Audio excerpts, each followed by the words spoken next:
Vamos a entrar en la tercera parte de nuestra serie llamada Jesús magnífico e incomparable. ¿Cuántos saben que Él es magnífico e incomparable? En esta serie estamos contemplando la persona y la obra de Cristo, nuestro Señor.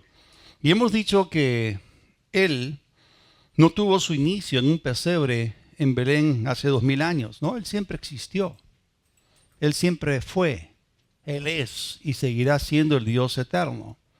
Y la palabra de Dios nos enseña su preexistencia, su eternidad y su deidad. Uno de los libros más fuertemente cristológicos en el Nuevo Testamento es el Evangelio de Juan, ¿no? También encontramos un libro semejante en Colosenses, una carta muy cristológica, Apocalipsis también, Hebreos también, pero vamos a entrar a Juan, vamos a recordar lo que hemos estado viendo. Juan capítulo 1, versículo 1, nos dice: en el principio era el verbo era con Dios y el verbo era Dios. Y lo que Juan nos está diciendo aquí es que divinamente, eternamente, preexistentemente, era el verbo. Y el verbo, que estaba en el cielo y que siempre estuvo allí, Él se dio a conocer. Entonces la persona del verbo no tiene que seguir siendo un misterio para la humanidad porque ya se manifestó. Es más, en Juan, en el mismo Evangelio del capítulo 8, versículo 58, Él arroja luz sobre su persona. Y Juan 8:58 dice: Jesús les dijo a los judíos, de cierto les digo, antes que Abraham fuese, yo soy, ¿no? Y ese yo soy es algo que en todo el Antiguo Testamento se le aplica a Dios. Esto significa que antes de que Abraham naciese, antes que Abraham mismo viniese a la existencia, o sea, estamos hablando de hace 4000 años atrás, en ese momento Jesús ya era el gran yo soy. Y es indudable que aquí Él está proclamando su existencia o su preexistencia, no solamente antes de Abraham, sino su existencia eterna, utilizando la expresión que siempre se le aplicó a la deidad, que es el yo soy. Entonces Él fue antes de la creación. Él fue antes que el universo. Él fue antes que la tierra. Él fue antes que el hombre. Y el modelo, el patrón, la plantilla que Dios utilizó para hacernos a nosotros fue el Hijo. Fuimos hechos como Él. Eso es maravilloso. El Hijo es el que lleva la imagen. Fuimos hechos a imagen y semejanza de Dios. Ahora, ustedes si leen la Escritura se van a dar cuenta que Jesús es llamado el segundo Adán.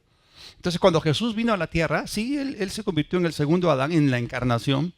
Pero antes de que Él viniese, hace 2000 años, como el segundo Adán, vamos a remontarnos aquí a 6000 años atrás, cuando Dios creó al primer Adán, lo hizo a su imagen y semejanza. Es decir, Jesús lo hizo a su imagen y semejanza, de modo que cuando Él, 4000 años después, viniese a la tierra para llevar a cabo nuestra redención, Él pudiese identificarme completamente con nuestra humanidad. Repitan conmigo: Dios y nosotros somos compatibles. Claro, si fuimos hechos a imagen y semejanza de Él. Ahora, si Jesús se apareciese esta mañana aquí y nos hablase acerca de su persona, con respecto al contexto en el cual estamos expresándonos, Él diría lo siguiente: yo soy lo que fui. O sea, Dios, porque Él no ha cambiado. ¿Qué más diría? Yo no fui lo que ahora soy. Hombre. Yo soy ahora llamado a ambas cosas, Dios y hombre. Así leía una antigua inscripción latina cincelada en mármol, en la cual se personifica o se resume la consistente enseñanza en las Escrituras en lo concerniente a la encarnación de nuestro Señor, al mismo tiempo que afirma su real humanidad. Esta concisa, bien calibrada declaración teológica cuidadosamente preserva el no menos vital hecho de su preexistencia. Noten ustedes la preexistencia del Señor Jesús previa a su concepción y a su nacimiento. Esto no solamente es una doctrina que está en las Escrituras, sino que es asumida y utilizada como la base de las doctrinas de la encarnación y de la redención. Otra vez lo vuelvo a decir, el origen de Cristo Jesús no fue en un pesebre en Belén. Lo que se tuvo allí solamente fue su encarnación. Juan, capítulo 1, versículo 14.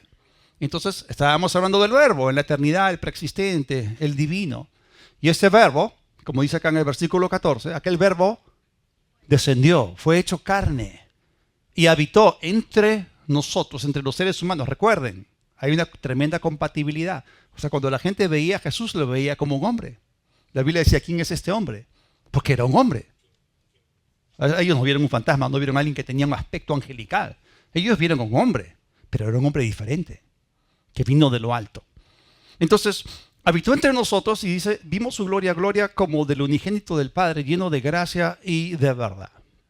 Es interesante que es cierto, Dios creó al hombre a su imagen y semejanza, pero los ángeles no los hizo así. En el curso de Realidades de la Nueva Creación, en el Centro de Entrenamiento, en la tarea les pongo ahí una preguntita, ¿no? Deme usted 3 razones por las cuales los ángeles están descalificados de venir a la tierra y efectuar nuestra redención. Y a veces la gente responde cualquier tipo de cosas porque no leen bien la pregunta, entonces responden otra cosa. Pero hay un número muy alto de razones por las cuales los ángeles estaban descalificados, ¿no? Pero un ángel no podía venir y redimirnos, porque el ángel no fue hecho a imagen y semejanza de Dios. Por eso no se podía identificar plenamente con nosotros. Ningún ángel podía ser el segundo Adán, porque ni siquiera era compatible con el primero. Es un ser completamente diferente. Entonces, Jesús, al hacer al hombre, toma el modelo de sí mismo, porque en la Escritura encontramos que Dios hace las cosas en base a patrones, en base a modelos. Dios le dio a Noé el arca, el modelo, el diseño del arca, con las medidas y los materiales, todo exacto. Dios le dio a Moisés un cuadro, una figura del tabernáculo celestial para que él hiciese el terrenal. Dios le dio a David todas las dimensiones y los materiales para el templo, el primer templo que Salomón erigió. O sea, Dios hace las cosas en base a un modelo. Y cuando Dios decidió crear al hombre, Él fue el modelo. Pero ¿cuál persona de la Trinidad? ¿El Padre? No. ¿El Espíritu Santo? No. Fue el Hijo. Él nos hizo su imagen y semejanza. Así que Jesús fue el único moralmente calificado y legalmente calificado para redimirnos a nosotros. ¿Por qué? Moralmente porque Él era y es Dios. Y Él nunca pecó. Y legalmente porque Él llegó a ser verdaderamente hombre. Ahora, como estamos viendo todavía en el capítulo 1 del Evangelio de Juan, acá se nos muestra a alguien muy peculiar, un personaje único en la eternidad y en el cielo, que ingresó desde allí a la dimensión temporal del escenario humano para formar parte de la historia de la humanidad. O sea, tenemos que entender que hay 3 mundos que son paralelos. Hay 3 realidades, hay 3 dimensiones. Está el cielo, está la tierra y está el infierno. Están los lugares celestiales, los lugares terrenales y los lugares infernales. Arriba, el medio, abajo. Hay ámbitos. Entonces Jesús entró para formar parte de la historia de la humanidad. Ese personaje del cual hemos ya leído bastante en Juan capítulo 1, llamado el Verbo, cuando entró o ingresó al escenario humano, se convirtió en el unigénito Dios. Pero más adelante, y es cierto, uno de los títulos preferidos de él para referirse a sí mismo, apuntando a su verdadera humanidad, fue el Hijo del Hombre. Pero acá hay una historia linda que Juan nos pinta y que no la vemos en los otros evangelios. Es que él se comenzó a llamar a sí mismo en este evangelio el buen pastor. Y esta designación que él hizo de sí mismo aparece en el capítulo 10. O sea, hay una bellísima historia contada aquí en términos que el pueblo de Israel era completamente capaz de poder entender. Porque no solamente eran ellos un pueblo agrícola, también era un pueblo ganadero. Y ellos obviamente entendían la relación pastor-oveja. Y por supuesto también estaban familiarizados con el enemigo de las ovejas, esto es con el lobo. Así que estos fueron los términos que el Señor Jesucristo utilizó para describir, para referirse a algo que ocurrió en el escenario humano, en la tierra que él mismo había creado. ¿Y saben? Algo pasó. Algo feo pasó. Algo muy malo ocurrió. ¿Y a qué me refiero? Me refiero a la caída del hombre en pecado y la consecuente invasión de la tierra por el reino de tinieblas. La semana pasada estábamos hablando que la luz en las tinieblas resplandece y que las tinieblas no pudieron prevalecer contra ella. Hubo la confrontación entre dos reinos. Entonces sí, las tinieblas aquí se aprovecharon del pecado del hombre y lo coparon todo. Ante esto, el Verbo, estando en el cielo, no se desentendió de su creación. No se desentendió del hombre que fue creado como él y para él. Entonces, en el capítulo 10 de Juan, la tierra es pintada como un gran redil, donde los hombres somos representados como ovejas. Y esta ilustración que introduce Jesús aquí en Juan capítulo 10 no era algo nuevo. El Antiguo Testamento ya la había utilizado. Por ejemplo, el Salmo 100, el versículo 3, se refiere a nosotros de esa manera. Dice Salmo 100, versículo 3, reconozcan que el Señor es Dios, Él nos hizo y no nosotros a nosotros mismos. Pueblo suyo somos y ovejas de su prado. Obviamente este es un lenguaje metafórico, porque nosotros no somos animales, no somos ovejas, somos seres humanos, pero esta es una expresión para poder ilustrar la relación pastor-oveja. Entonces, Él, quien es el Verbo, nos hizo para Él, para que fuésemos suyos. Por eso dice, ¿no?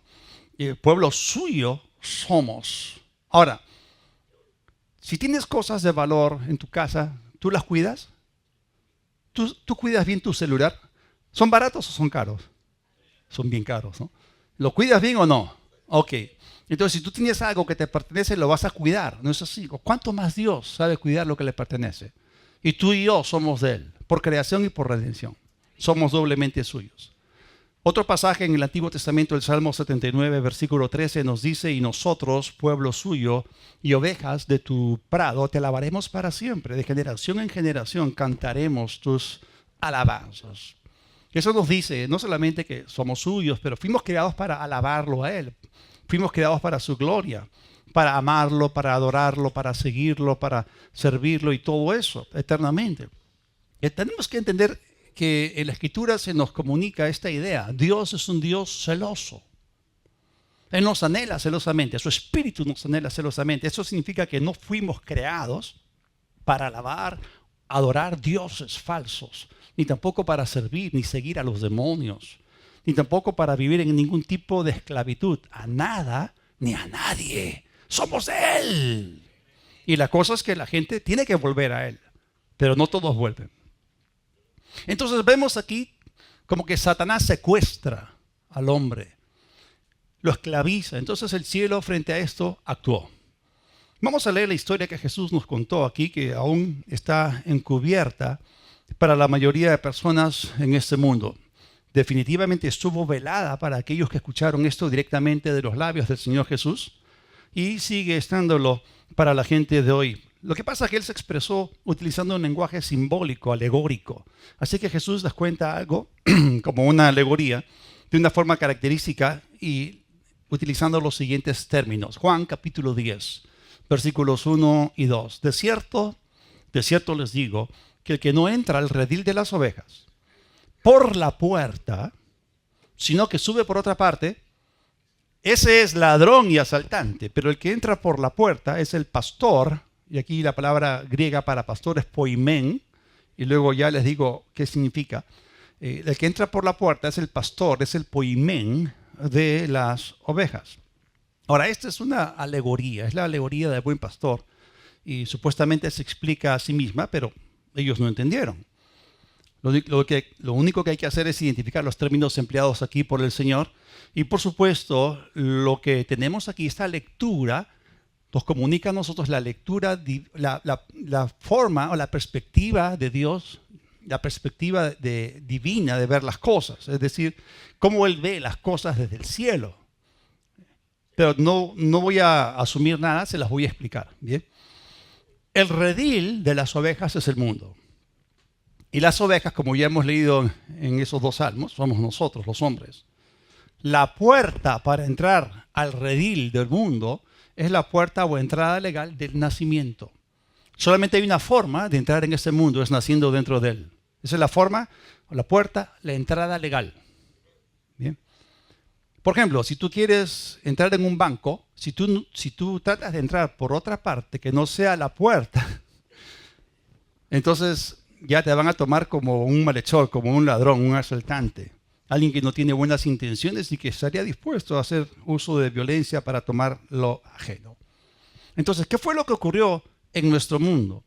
Las ovejas de Dios, el pueblo suyo, fue secuestrado por el enemigo, por el lobo que vino, que se introdujo ilegalmente en la tierra, en el redil, para hurtar, para matar y para destruir al rebaño.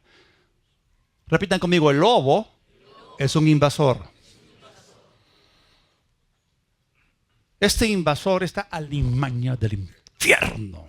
Este intruso estaba ingresando en un ámbito ajeno al suyo. Estamos hablando de que él entró para robar o para tomar algo que no le pertenecía. ¿Y cuántos saben que las ovejas son de Dios, son del Verbo?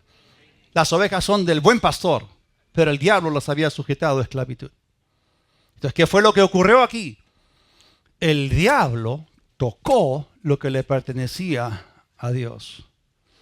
Por eso el Verbo, el buen pastor, tuvo que descender de lo alto del cielo y entrar en el redil de las ovejas. ¿Cómo se entra en el redil de las ovejas? ¿Cómo se entra en el mundo? Naciendo. No hay otra forma. Las películas de ciencia ficción nos pintan las invasiones alienígenas, ¿no? Los marcianos están descendiendo. O los venusinos, no importa. Pero bueno, pero Jesús nació aquí. Él no trepó por el muro. Porque Él no vino para asaltar. Él entró por la puerta. Jesús nació aquí y vino con una clara intención. Ahora, ¿se acuerdan que el que entra por la puerta, el pastor de las ovejas es? Y la palabra poimen es bien interesante. La palabra griega poimen, que se traduce pastor, viene de un verbo, de una raíz que significa proteger. Gloria a Dios. Así que esta venida fue para protegernos a nosotros del lobo feroz. Okay. Jesús vino para librar y proteger a las ovejas del lobo. Sigamos leyendo Juan capítulo 10, versículo 3 hasta el versículo 6. A él, al buen pastor, abre el portero y las ovejas oyen su voz. Esto significa que el pastor tiene la costumbre de hablarles a ellas. A sus ovejas las llama por nombre y las conduce afuera. Y cuando saca fuera a todas las suyas, va delante de ellas y las ovejas lo siguen porque conocen su voz. Esta frase es importante, conocen su voz. Versículo 5, pero al extraño jamás seguirán. Las ovejas fueron diseñadas para seguir. No tienen buen ojo, pero sí tienen buena oreja.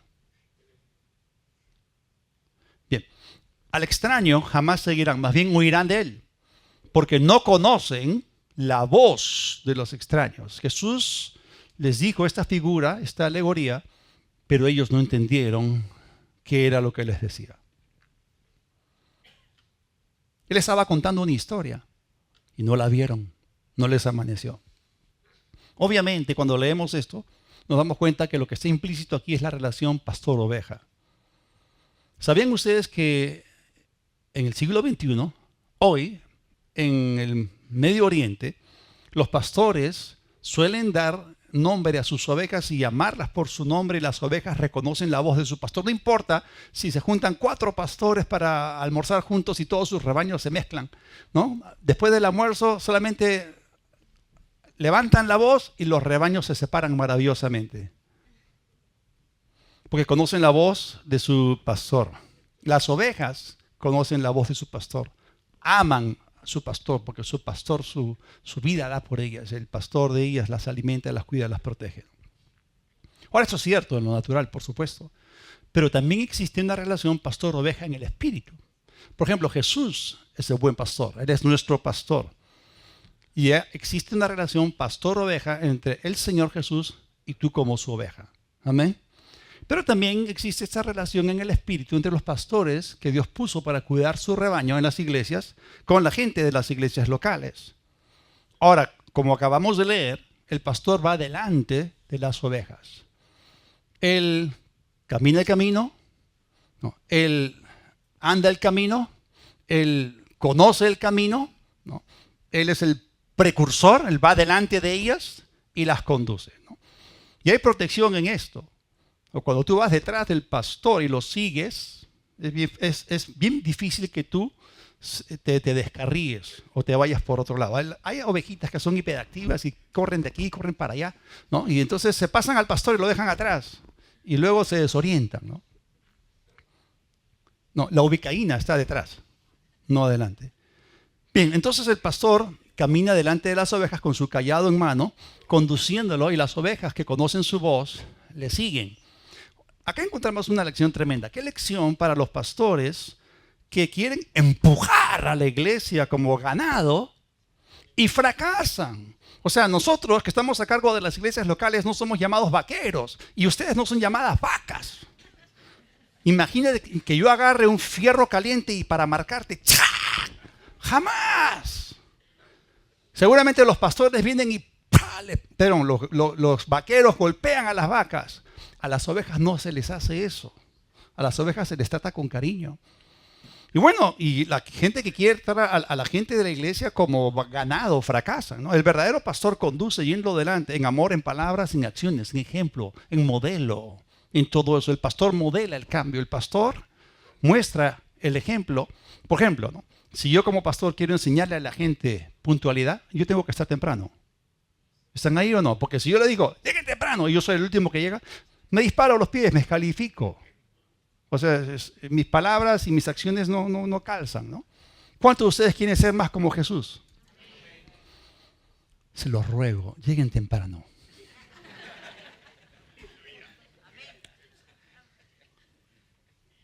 Bonito se los digo, en el amor. Bien, entonces Jesús es el modelo perfecto para los pastores, en su amor, en su trato, en su actitud para con las ovejas. Hay otro elemento que no podemos pasar por alto en estas palabras. Es digno de ser notado. La relación pastor-oveja, sea en lo natural, sea Jesús como el buen pastor y tú como su oveja, y sea la relación entre nosotros como pastores en las iglesias locales y los creyentes, todo esto se basa en algo concreto que está aquí establecido. Es el conocimiento que las ovejas tienen de su pastor. Y esta es la razón de ser de esta serie. Estamos hablando acerca de Jesús. Nosotros debemos conocer a Jesús, debemos conocer su palabra, debemos conocer al buen pastor, debemos conocer su voz. Y esto nos va a asegurar de no ser engañados ni devorados por el enemigo. Y hemos leído que las ovejas no siguen al extraño. ¿Y qué tal si el extraño es un ventrílocuo que trata de imitar la voz de tu pastor? Entonces no pises el palito, no caigas en la trampa. Es doloroso ver cómo en algunas iglesias, algunos pastores dejan de instruir y enseñar la palabra a las ovejas, de modo que las falsas voces que están escuchando en este mundo los llevan tras falsas doctrinas, falsas ideologías, vientos de doctrinas, falsa filosofía, falsa psicología, falsa ética, falsa religión, falsa vida. 1 Corintios 14 nos dice que hay muchas voces en el mundo. Y nosotros tenemos que desarrollar discernimiento para no ser engañados. Bien. Ahora, estamos hablando del buen pastor. El buen pastor, Jesús dijo, yo soy el camino, la verdad y la vida. Jesús es la verdad. Pero el lobo, el diablo, no solamente es un mentiroso, él es el padre de mentira. Jesús vino, el buen pastor, ingresó al escenario humano y nos habló la verdad, la cual oyó de parte de Dios, en el seno del Padre, en comunión íntima con el Padre. Y esa verdad nos la trajo a nosotros que estábamos aquí bajo el yugo de esclavitud del diablo. Pero la gente no le creyó. A los suyos vino y los suyos no lo recibieron. Y miren lo que Jesús les dijo en Juan 8:44, otra vez estamos en Juan, el versículo 44 al 47, hubo judíos que no creían en lo que Jesús les decía. Y él en su cara les dijo, ustedes son de su padre el diablo, y los deseos de su padre quieren hacer. Él ha sido homicida desde el principio y no ha permanecido en la verdad, porque no hay verdad en él. Cuando habla mentira, de suyo habla porque es mentiroso y padre de mentira. Versículo 45, una línea de separación entre el diablo y Jesús. Y yo, o a mí, porque digo la verdad, no me creen.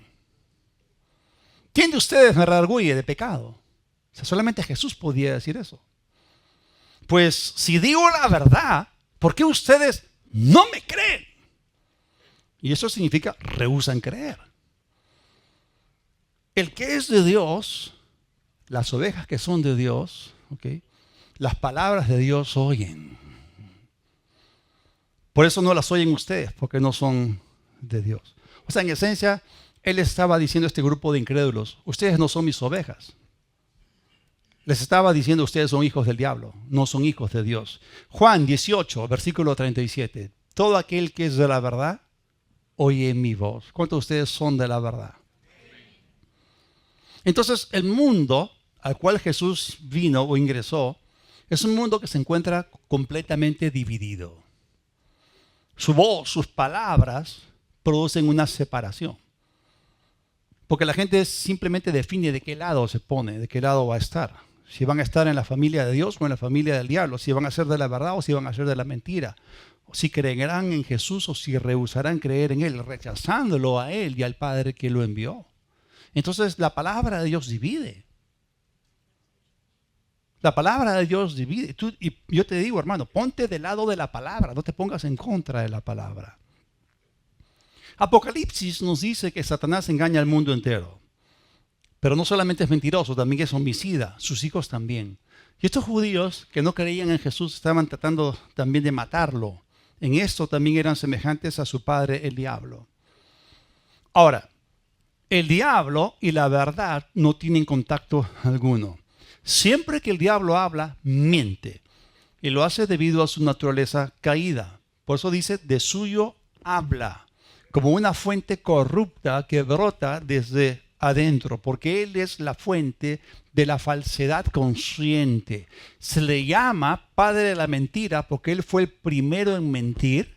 Siendo Lucifer, engañó la tercera parte de los ángeles y quiso ser Dios. Y no solamente se le llama porque es el primer mentiroso, se le llama padre de la mentira también porque es el más grande de todos los mentirosos. Es el más astuto en el arte del engaño. En cambio Jesús, magnífico e incomparable, es un ser completamente diferente. Él es la verdad. Y Jesús siempre dice la verdad. O sea, imagínese el buen pastor diciéndole mentiras a las ovejas. No, es incompatible con el amor. El amor no hace daño a su prójimo. Y nosotros que somos de la verdad lo oímos y lo seguimos. Y como dije, la base sobre la cual nosotros como ovejas seguimos al Señor es el conocimiento que tenemos de Él. Así que Él es el buen pastor, Él es la verdad, Él es magnífico, Él es incomparable. Así que ese personaje que estamos describiendo, Jesús, es único en la historia, es singular entre los hombres. Y también en el hecho de que su nacimiento no marcó su origen.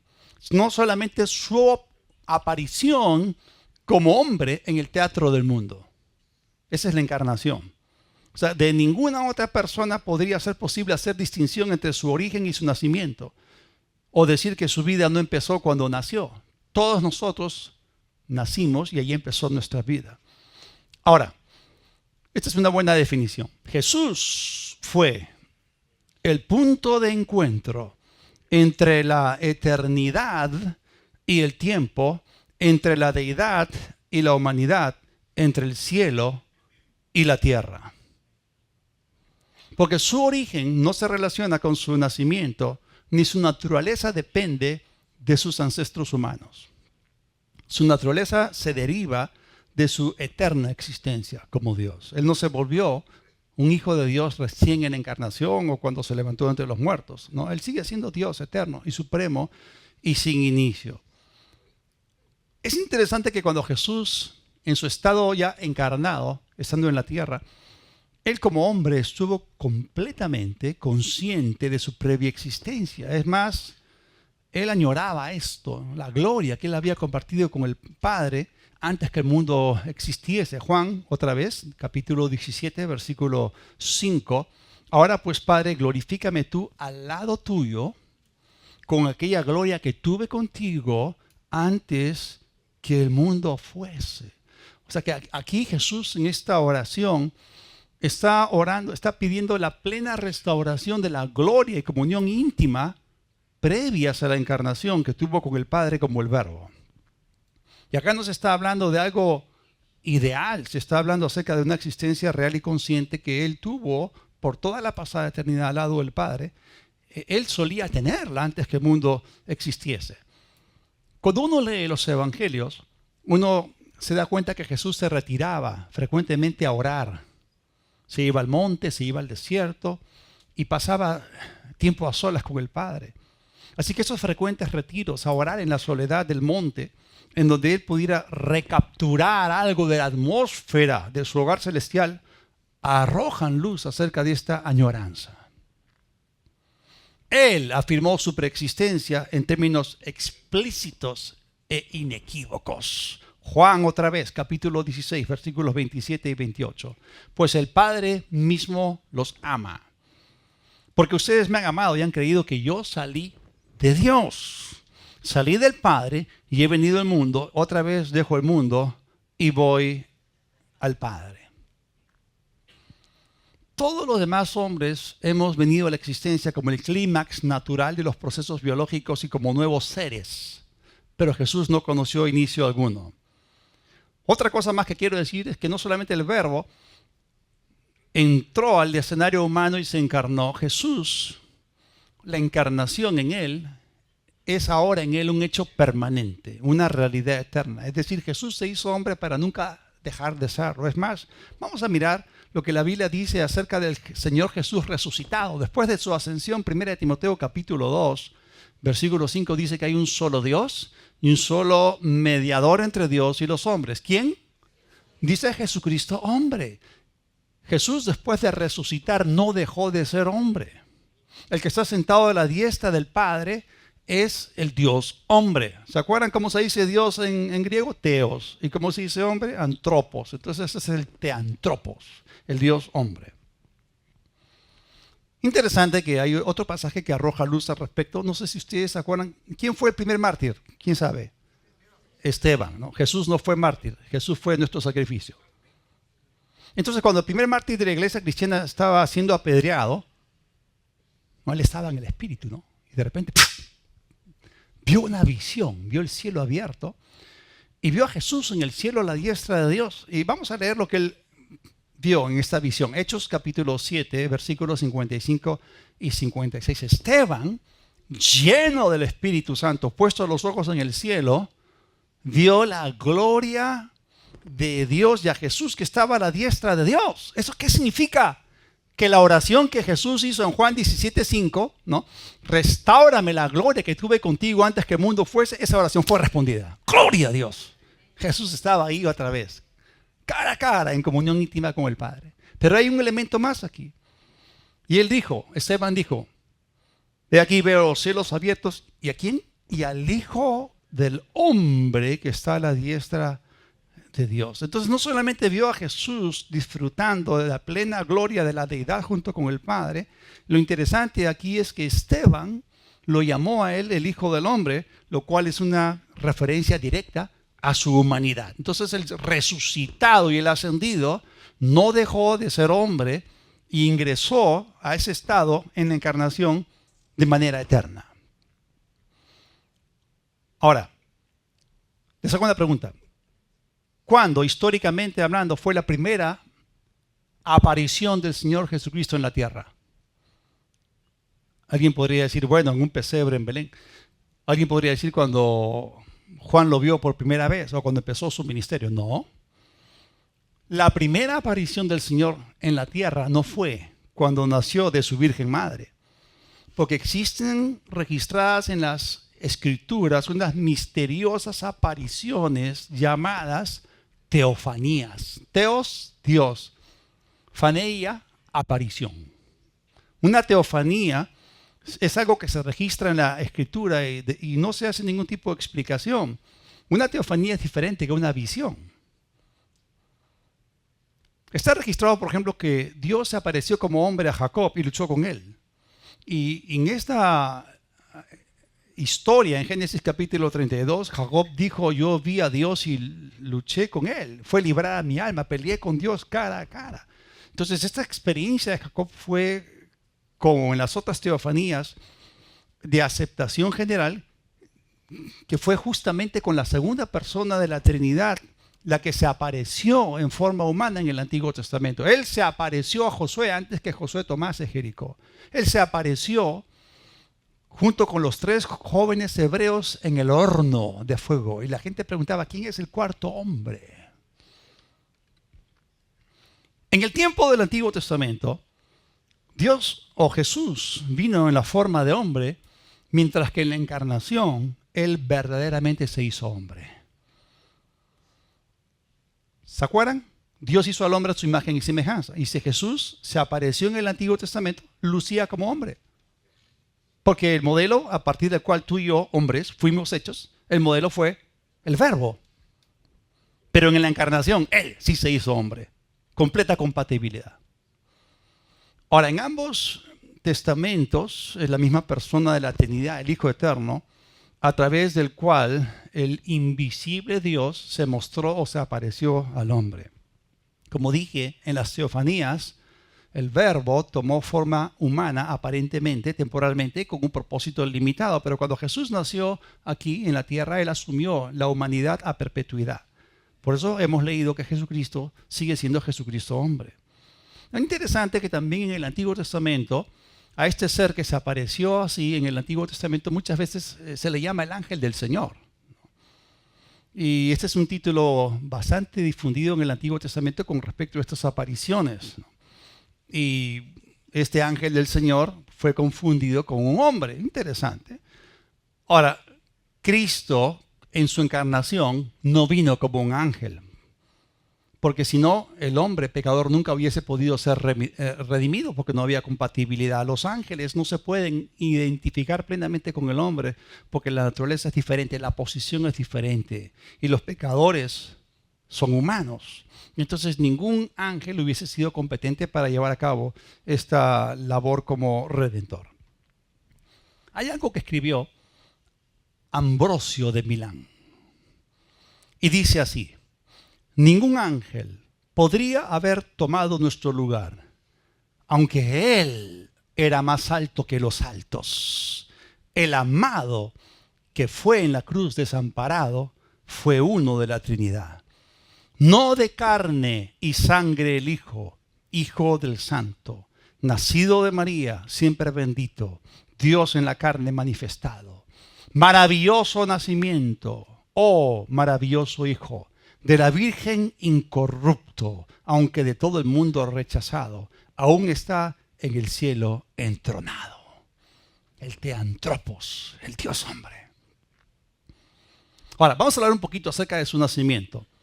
Para muchos la encarnación es un misterio. Puede que nosotros no entendamos cómo Jesús al mismo tiempo puede ser completamente divino y verdaderamente humano. Pero esto no debe ser un obstáculo para nuestra fe. Las mentes más agudas, más altas a lo largo de las edades han abrazado eso como una realidad. Cuando leemos la Biblia nos damos cuenta que a Dios le tomó 4000 años preparar al mundo para la venida de su Hijo. Y cuando llegó el momento, el cumplimiento del tiempo, dice Gálatas 4:4, Dios envió a su Hijo. La encarnación fue una operación sobrenatural única en la eternidad como en el tiempo, en la cual irrumpió en el curso ordinario del mundo natural. Fue algo que vino como iniciativa divina y fue algo completamente sobrenatural. Ustedes saben cómo funciona la ciencia. La ciencia se remite mucho a la observación. Para la ciencia hay una ley de la causa y el efecto. Todo efecto es producido por una causa. Entonces, para la ciencia cada evento debe tener una causa adecuada. Entonces, la presencia de un hombre sin pecado en medio de una humanidad universalmente pecaminosa implica un milagro de origen. O sea, el nacimiento de Jesús fue completamente diferente. El nacimiento de esta clase de ser única demanda un nacimiento diferente al de los demás seres humanos. Un nacimiento tal como los evangelios registran. Entonces, el cómo del nacimiento, lo sobrenatural de dicho nacimiento, se vuelve creíble cuando el quién del nacimiento es tomado en cuenta. Lo digo de esta manera. La singular persona que ingresó a este mundo requirió una concepción sobrenatural y un nacimiento virginal, completamente diferente que nosotros. Bien, vamos a analizar esto. Hay 4 formas en las cuales Dios puede hacer un hombre. Interesantes, son bíblicas. La primera es a través de la ley de la generación natural, a partir de un hombre y una mujer. ¿Cuántos hemos nacido así? Acá. Todos nos apuntamos. Todos hemos nacido así. Bien. Una segunda forma que Dios puede hacer un hombre es sin la participación de un hombre o mujer, como en el caso de Adán. Dios creó a Adán. Adán no tenía ni padre, ni madre, ni suegra. La frase es que la gente utiliza, ¿no? Más perdido que Adán en el día de la madre o que pastor en discoteca. Bueno, tercera forma, un hombre sin una mujer. Claro, como el caso de Eva. Válido, bíblico, escritural. Ya van 3. Número 4, a través del poder divino obrando en un hombre y una mujer ya pasados de edad. Abraham, Sara, Zacarías, Elizabeth, los padres de Juan el Bautista. O sea, hay varias concepciones así en la Biblia. Entonces, todas estas formas son admitidas, ya que en los registros de las Escrituras son aceptados como autorizados y fidedignos. Pero todavía ninguna de estas formas describe el nacimiento de Jesús. Hay una forma más. La Biblia añade una manera más, la que tomó lugar en la encarnación del Verbo, que sería la forma número 5. Jesús nació de una mujer sin la participación de un hombre y fue engendrado del Espíritu Santo. Eso significa que José no fue el padre biológico del Señor Jesús. José tuvo que llegar a ser su padre adoptivo. ¿Quién más podría ser el padre de Jesús sino Dios mismo? Porque lo que fue engendrado en María fue del Espíritu Santo. Eso nos dice a nosotros que este ingreso legal a este mundo fue muy diferente y convirtió a Jesús en alguien que no era hijo caído del primer Adán. O sea, él no heredó el pecado del primer Adán. Nació sin pecado e inclusive nació con un cuerpo, sí, humano, pero diferente que el nuestro. ¿Cómo es eso? Hay 3 cuerpos diferentes registrados en las Escrituras. El primero es el cuerpo adámico perfecto que Adán tenía cuando nació. Y ese es el mismo cuerpo que Jesús tuvo. Un cuerpo sin pecado. No era carne de pecado, no era cuerpo de muerte. Era un cuerpo adámico perfecto. Solamente el primer y el segundo Adán han participado de esta clase de cuerpo. En las mismas condiciones. Uno estaba en un huerto, ¿no? Fue tentado ahí y cayó. Otro fue tentado en un desierto, pero no cayó. Pero ambos estuvieron en un cuerpo adámico perfecto. El segundo tipo de cuerpo es el cuerpo mortal, el cual Adán adquirió cuando pecó y también nosotros. Es interesante que cuando Jesús estaba en la cruz y se hizo pecado, también Jesús adquirió esa clase de cuerpo. Luego murió. Si Jesús no hubiese muerto espiritualmente, no habría muerto físicamente. Trataron de matarlo como 12 veces y no pudieron.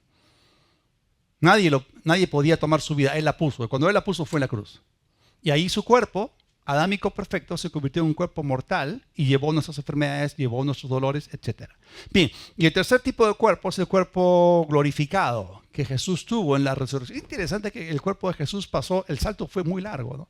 Muy alto. Fue desde un cuerpo mortal hasta un cuerpo glorificado. Sin pasar por el cuerpo normal, perfecto, adámico, ¿no? Nosotros también vamos a pasar en el día del rapto un salto de un cuerpo mortal a un cuerpo glorificado, igual que Jesús, una resurrección semejante a la de Él. Bien, entonces hubo una concepción milagrosa, sobrenatural, hubo un nacimiento virginal y estos fueron la aceptación de la naturaleza humana, con excepción del pecado, por el Hijo preexistente y divino. Es decir, si Cristo hubiese nacido de manera ordinaria con la participación de un padre humano, necesariamente tuvo que haber heredado la corrupción y el pecado de los hijos de Adán. Pero su nacimiento fue diferente. Ahora, cuando hablamos de la encarnación, estamos hablando acerca de un hecho central en la historia. La encarnación es un hecho central en la historia. El Verbo no tomó para sí una persona humana, no, sino una naturaleza humana. Y es aquí, voy a empezar a explicar esto porque es importante que lo tengan claro. Se los voy a explicar bien. Porque hay gente que aquí se enreda, se atora y no entiende bien este asunto de Jesús como Dios y Jesús como hombre al mismo tiempo. La encarnación fue la unión de la persona divina del Verbo ya existente, no de toda la deidad. La encarnación no incluyó al Padre ni al Espíritu Santo.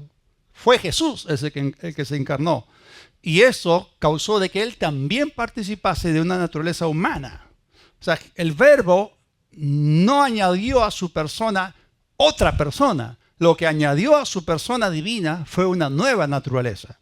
Entonces, repitan conmigo, dos naturalezas, una persona. Otra vez, una persona, dos naturalezas. Entonces, las dos naturalezas son legítimas, son auténticas y tienen su propia realidad y existencia en sí mismas, pero existen y subsisten en la misma persona del Hijo, que existe como Dios en la naturaleza divina y existe como hombre en la naturaleza humana. Todo lo que pertenece a las dos naturalezas es real, es auténtico, pero es un solo yo, es un solo ser, es Jesús. Ahora, es interesante que cuando Jesús estuvo acá en la tierra, a veces actuaba y se expresaba como Dios. ¿Se acuerdan? El Monte de los Olivos. Viene Judas con un montón de alguaciles, de los sumos sacerdotes, una turba. Los estudiosos dicen que vinieron como 600 personas con garrotes y con palos encabezados por Judas para prender a Jesús. Entonces cuando preguntan ¿dónde está Jesús Nazareno? Él voltea y dice, ¡yo soy!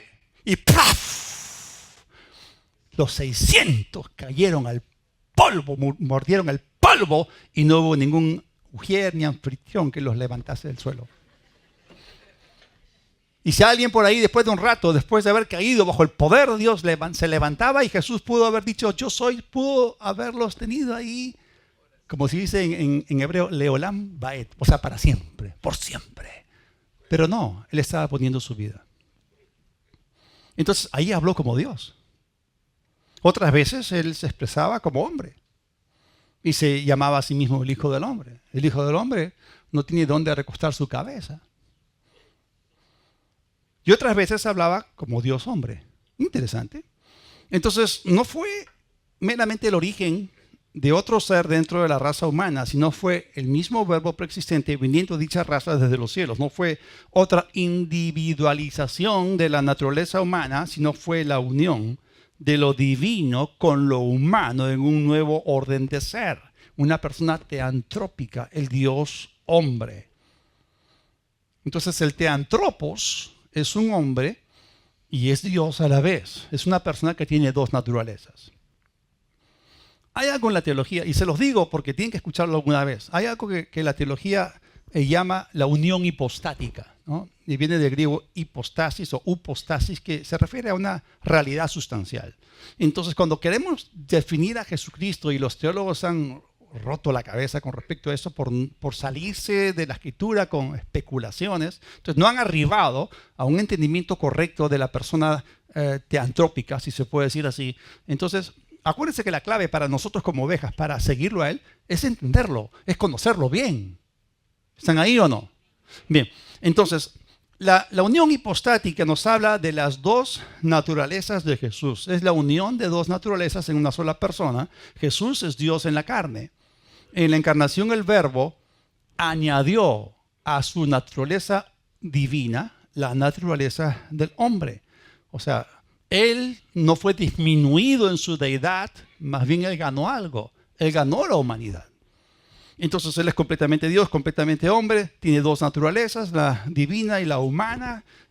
Todo el tiempo es Dios, todo el tiempo es hombre, no es mitad Dios, no es mitad hombre, es 100% Dios, es 100% hombre, nunca perdió su divinidad, continúa existiendo como Dios cuando se hizo hombre y añadió a sí mismo la naturaleza humana. Él ganó, no perdió en la encarnación. Entonces Él no es un hombre que tiene a Dios dentro de Él como nosotros. Nosotros somos hombres que tenemos al Espíritu Santo. El que tiene al Hijo tiene la vida. ¿Cuántos tienen acá al Hijo? Bien, en ese caso es diferente, porque Él no es tampoco un hombre que manifestó algo de Dios, como tú y yo podríamos manifestar. Entonces, aquí hay una unión en una sola persona de una completa naturaleza divina y con una verdadera humana. Entonces, en el cielo, el que está sentado a la diestra del Padre es el mediador entre Dios y los hombres, es la segunda persona de la Trinidad y sus dos naturalezas no están mezcladas, no existe una naturaleza teantrópica. Porque si tú mezclas algo con algo, entonces estás alterando lo original. La naturaleza divina no se puede rebajar y la naturaleza humana no se puede mezclar porque dejaría de ser hombre. Entonces estamos hablando acá de dos naturalezas que están en la misma persona, que es el Dios hombre. Están separadas porque no se mezclan, pero actúan en unidad. Esa es la unión hipostática. Entonces, se los digo de esta forma. Jesús no es un hombre que llegó a ser Dios, como enseñan los mormones, ¿no? Que algún día los hombres llegarán a ser Dios. Es una falsa doctrina. Jesús no es un hombre que llegó a ser Dios, sino Dios que llegó a ser hombre sin dejar nunca de ser Dios. Entonces la encarnación del Verbo, con ser la unión más estrecha posible entre la divinidad y la humanidad, no supuso cambio alguno en la deidad de Cristo. Se encarnó la persona, no la naturaleza divina del Hijo.